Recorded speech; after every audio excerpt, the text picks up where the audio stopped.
Work together on issues critical to peace and stability, like food security and counterterrorism. And the existential threat of climate change, which is just growing greater. We're working together to accelerate the global transition to net zero. It is the existential threat to humanity, among the only existential threat to humanity, including nuclear weapons, is if we do nothing on climate change. What? Joe Biden telling the world that climate change is the only existential threat to humanity, as Donald Trump says the real threat has nothing to do with global warming. We're at the most dangerous point in the history of our country because of the power of weaponry, nuclear weapons in particular. It's very bad, very scary.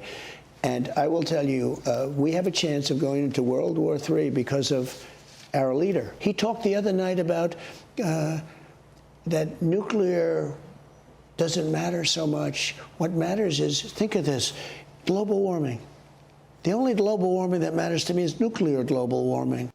Former Green Beret Commander Congressman Michael Waltz sits on the Foreign Affairs and Armed Services Committee, and he joins us now. You've had a very eventful week. We got a chance to see your jump. Super cool. Now we got to get your thoughts on this. So Joe Biden says the only existential threat we're facing is climate change. What say you?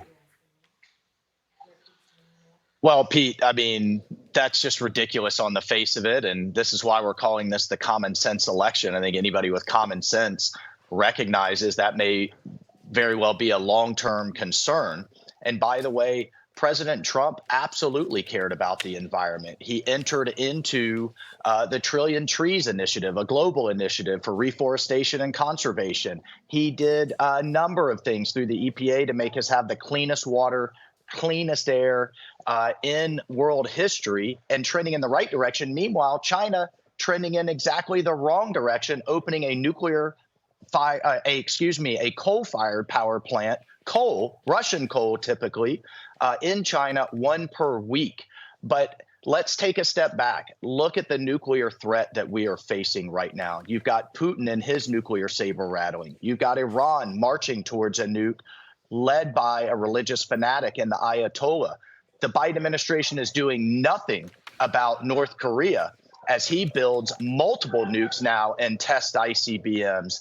And we can keep going. And I don't think people fully realize that a regional nuclear exchange could literally devastate the world. India and Pakistan, Iran and one of its neighbors, North Korea, South Korea, even though it would be limited, the environmental effects and the atmospheric effects would be devastating. So President Trump, once again, is absolutely right. He was focused on it his first term, and he will be focused on it his second term, I have no doubt. The problem is those kind of priorities make their way into institutions, as you know better than most. That's the right. idea that climate change is the existential threat has made its way into the Pentagon. So now the Pentagon's chasing after trying to make electric tanks and electric Humvees so they can save the world from climate change instead of being prepared to take on, I don't know, peer adversaries.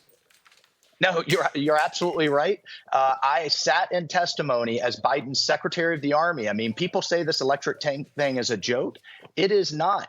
Her top goal for the United States Army isn't to be the most lethal, the most feared. It's to be carbon neutral by 2030. And then that leads to her putting bases, this is Biden's Secretary of the Army, putting our bases on Chinese-made solar power, putting research and development funds into electric tanks. I mean, they are very serious, and it is scary. Absolutely. what is happening as a result of the commander-in-chief saying this is the number one threat. Colonel, you laid it out really well on our War on Warriors book special, which you can catch on Fox Nation. Here, you laid down the numbers. Here's a clip from Representative Michael Waltz talking about the status of our military. Watch this. Going forward, from a readiness standpoint, we've never been in a worse position. Only 29% of our most advanced fighter, the Joint Strike Fighter, only 29% are full mission capable at this point. 40% of our submarines, our biggest advantage, can't get out of the shipyards. The Marines are about to go over a year without any of their big amphibious ships because they're all broken.